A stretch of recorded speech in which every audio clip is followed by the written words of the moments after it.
Hi everyone. सो इस video में हम यहाँ पर बात करने वाले हैं एक गुड न्यूज़ के बारे में फ्रॉम एक्सेंचर। सारी चीज़ें एक्सप्लेन करूंगा, ध्यान से मेरी बात को सुनते जाना।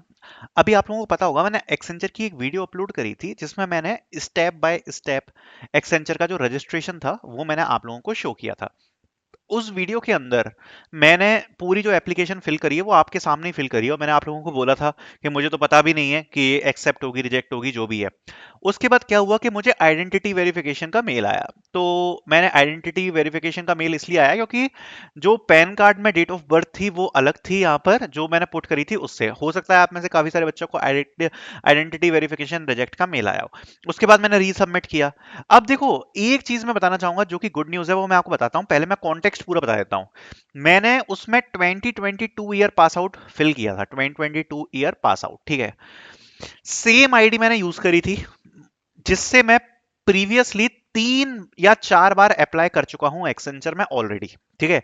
3 से 4 बार मैं सेम आईडी से अप्लाई कर चुका हूं, और 3 से 4 बार मैं एक्सेंचर में रिजेक्ट हो चुका हूं, क्योंकि हर साल में जो टेस्ट होता है उसको ओपन करता हूं, टेस्ट के क्वेश्चंस को देखता हूं और टेस्ट को क्लोज कर देता हूं जस्ट वीडियोस बनाने के लिए।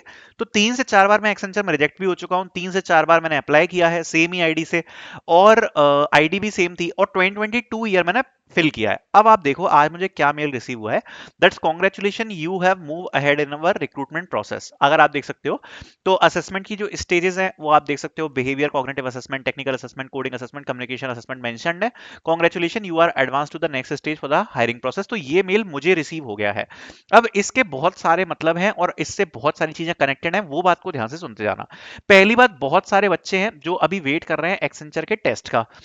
जितने भी बच्चों को ये वाला मेल ऑलरेडी रिसीव हुआ है एक्सेंचर का, which is congratulation, move ahead in the process, ये वाला मेल अगर आपको आया हुआ है, तो सबसे पहले मैं आपको एक चीज क्लैरिफाई कर देता हूं। इसका मतलब ये है कि एक्सेंचर की तरफ से जो आइडेंटिटी वेरिफिकेशन है, एक तो वो आपका कंप्लीट हो चुका है।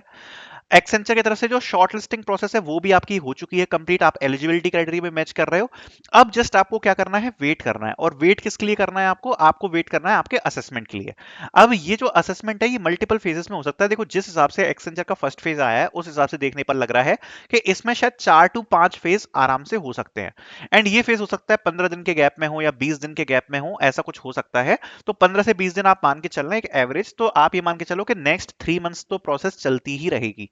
तो अब ये टोटली डिपेंड करता है कि जो आपका टेस्ट है वो कब होगा, बिकॉज अगले 3 महीने तक जो प्रोसेस है वो यहाँ पर डेफिनेटली आपकी चलने वाली है, ठीक है। तो ये बात भी याद रखना। और दूसरी बात, जो आपको मेल है, जो टेस्ट का मेल है, वो इसी प्रोसेस में आने वाला है। दूसरी बात, काफी बच्चे ऐसे हैं जिनको एक्सेंचर की तरफ से रिजेक्ट किया गया है। अब जो रिजेक्ट है वो इनके सिस्टम की तरफ से किया गया है, क्या रीजन है वो तो नहीं पता, किसी को भी नहीं पता। बट मैं आपको एक चीज बोलूंगा कि अगर आपको एप्लीकेशन एक्सपायर्ड का अगर आपको मेल आया है, तो आप दोबारा अप्लाई करो, एक बार दोबारा से रीअप्लाई करो, रीअप्लाई, ठीक है। तो आपको यहाँ पर काफी सारे बच्चों को कंसीडर किया जा रहा है। तीसरी बात, अगर आपको रिग्रेट का मेल आ गया है कि आप एलिजिबिलिटी क्राइटेरिया मीट नहीं कर रहे हैं, तो 2-3 चीजें हैं। देखो, काफी बच्चे, एक तो जिनको रिग्रेट का मेल रिसीव हुआ है, उनमें से कई बच्चे वो हैं जिनको एक्सेंचर की तरफ से ब्लैक लिस्ट किया गया है। ब्लैकलिस्ट, ये बच्चे ज्यादातर वो हैं जिनने एक्सेंचर के अंदर भाई इंटरव्यूज दिए थे। तो जिन बच्चों ने ऑलरेडी एक्सेंचर के अंदर इंटरव्यूज दिए हैं, काफी सारे बच्चों को जो रिग्रेट का मेल है वो रिसीव हो गया है। दूसरी बात, काफी बच्चे ऐसे भी हैं जिन बच्चों ने मतलब पूरी जो क्राइटेरिया है उसको फुलफिल नहीं कर पा रहे हैं। और अगर आपका ऐसा कोई भी कंडीशन नहीं बन रही है, आपको तब भी रिग्रेट का मेल आ गया है, तो मैं आपको कहूंगा कि बस थोड़ा सा आप वेट कर लो, वेट कर लो। एंड एक्सेंचर में मतलब क्या होता है कि रिकंसीडर कई बार कर लिया जाता है। तो आप अभी तो आप जैसे अप्लाई करोगे तो प्रॉब्लम आ जाएगी, बट आप थोड़े टाइम बाद, 1 महीने बाद, 2 महीने बाद या 3 महीने बाद अप्लाई करके देखना, दोबारा से आपको यहाँ पर कंसीडर कर लिया जाएगा, क्योंकि प्रीवियस ईयर्स में ऐसा होता हुआ आया है। तो उसकी भी आपको टेंशन नहीं लेनी है। अब थोड़ी सी बात कर लेते हैं जरा टेस्ट के बारे में। तो काफी सारे बच्चे हैं जिनको यहाँ पर ये वाला टेस्ट का जो मेल है वो यहाँ पर रिसीव हुआ है, जिसमें लिखा है, we are in the process of scheduling your virtual assessment as the part of ASC hiring, please click here for the available slots and choose per as one your availability. And यहाँ पर 19 दिसंबर, मतलब आज तक यहाँ पर decide करना था। Test यहाँ पर कल से आपके स्टार्ट हो रहे हैं, ठीक है। तो जितने भी बच्चे यहाँ पर वेट कर रहे हैं टेस्ट मेल का, तो टेस्ट मेल आपको आ जाएगा बाय टुडे, या फिर आपको आपका जब भी स्लॉट है मॉर्निंग का या कभी का, उससे आपको 1-2 घंटे पहले भी आ सकता है। अब यहाँ पर एक चीज जो है मुझे डिस्कस करनी है, वो ध्यान से सुनना। जब आप अपने टेस्ट को स्टार्ट करोगे ना, तो आपका यहाँ पर बिहेवियर एंड कॉग्निटिव असेसमेंट रहेगा, ठीक है। बिहेवियर एंड कॉग्निटिव, जिसमें आपका बिहेवियर का क्वेश्चन आएंगे एंड आपके इसके गेम बेस्ड के क्वेश्चन आएंगे, ठीक है। जो बिहेवियर असेसमेंट है, नॉन एलिमिनेशन है और बेफालतू के नॉनसेंस क्वेश्चन है, तो इसके लिए आपको नहीं सोचना है। गेमिफाइड में आपको पता ही है कि आपके 3 टाइप के गेम्स होते हैं। ऑलरेडी फ्री प्रिपरेशन सीरीज में भी गेम्स को मैंने इंक्लूड किया है और पेड मॉक टेस्ट में तो है ही। तो इसको अगर आप मान लो बाय चांस अगर आप इसको क्लियर करते हो, तो यहां पर आपको वेट करना है, आपको वेट करना है आपके मेल पर और स्क्रीन पर, ठीक है। आपको यहां पर एक नेक्स्ट असेसमेंट रिसीव होगा जो कि आपका टेक्निकल असेसमेंट होने वाला है। तो ये बच्चे काफी गलती कर देते हैं और मिस कर देते हैं। तो आप ऐसा नहीं है कि टेस्ट हो गया चलो चलो, ऐसा कुछ नहीं करना आपको, आपको वेट करना है, ठीक है। 5 मिनट के अंदर ही आपको जो टेक्निकल असेसमेंट है वो आ जाएगा अगर आप क्लियर करते हो।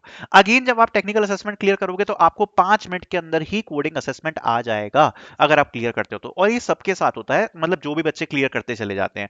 कोडिंग असेसमेंट आपका लास्ट असेसमेंट होगा, कम्युनिकेशन असेसमेंट इसके आगे आपको नहीं आएगा। तो कोडिंग तक आपको वेट करना है। प्लस कुछ बच्चों का यहाँ पर गेम बेस्ड में एलिमिनेशन हो जाता है, कुछ बच्चों का यहाँ पर टेक्निकल में भी एलिमिनेशन हो जाता है। तो ये सब चीजें आपको देखना है कि भाई आपका गेम बेस्ड टेक्निकल वगैरह क्लियर हो रहा है कि नहीं, क्योंकि ये सारे सेक्शन जो है ये एलिमिनेशन सेक्शन है, ठीक है।